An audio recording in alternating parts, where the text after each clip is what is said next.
to myself, but I was testing a hypothesis that could have changed everything. There was no reason to... Dr. Cole, finally we meet. It is a pleasure and an honor. I've followed your work since I was a child, and this is one of the most fascinating moments of my life. And perhaps I could say the same of you, but I apologize for my ignorance. May I ask who you are? I am Dr. Victor Stringo. I am in charge of Chronotech, but from a few decades down the line. So, meet the new boss? Is that why you're here? I have a question for you, Dr. Cole. After your quest, your experiment, do you still believe we may not change the past, no matter what? Well, my data show that changes do not have the immediate negative consequences we forecast, but I still firmly believe that any change to history will result in possibly vast and resonating repercussions. It is in our best interest to protect history.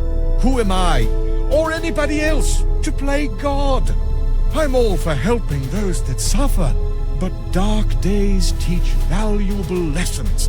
The events of the past define our present selves, and to meddle around is to court disaster. Thank you, Doctor. I have my answer. And it breaks my heart to hear it. I have read all your work several times. You are a hero to millions, including me. And so it pains me greatly to do this. Hey! What the fuck? Easy, Agent Dexter. That will be the end to violence if I have my choice. And I have an explanation. All right, I'll listen, but my question stands. It is regrettably tragic, but necessary. The gentlemen we interfered with, the Welshes and the Petroviches, are the ancestors of some brilliant scientists. In their research, they discovered a way to code the viruses to seek out specific genetic codings. Specifically the DNA that we receive from our racial heritage. It was an effort to combat rare specific diseases, but their work fell victim to espionage. A member of a radical fringe group was a lab assistant, and sent copies of their research to a Middle East institute. There, less talented but more fanatic scientists worked for years, modifying the virus.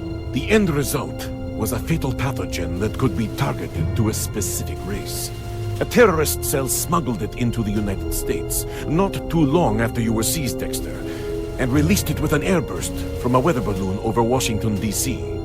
It probably would have killed only a few million if these less talented scientists had stabilized the virus. But they didn't, and their sloppy work rapidly mutated into a highly contagious bug that spread throughout the world. Over 99% of those with DNA sequences from European heritage died horribly. The plague brought a secondary wave of death. Rioting and wars as governments struggled to survive and economies collapsed. A year after the airburst, 8 out of 10 people in North America were dead. Almost 2 billion worldwide. My family, kids, my wife, even if I could get out of this damn time prison, there's nothing. I am sorry, believe me. That's where we come in. Dr. Cole's rule about never changing history has remained intact, but we've decided to make one exception, to prevent this mass genocide. I am sorry that I could not get Dr. Cole to see our point of view. So you come back and kill him. What a humanist. Actually, this was our last resort. We've been leaving him clues, trying to move his research in the right direction. Finally, we forced a crisis of conscience, and he took his sudden excursion. We hoped he'd see the facts, but even direct evidence didn't shake his true belief. Eliminating him now will make our job that much easier. You mean there's more? Yes, Agent Dexter, there is. Although we expect more resistance from this Chronotech and Mother, we will stop that virus before it starts.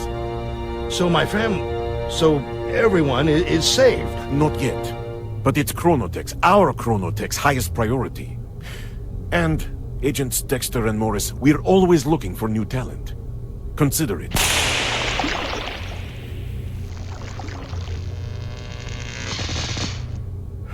So, what the hell do we do now, brother?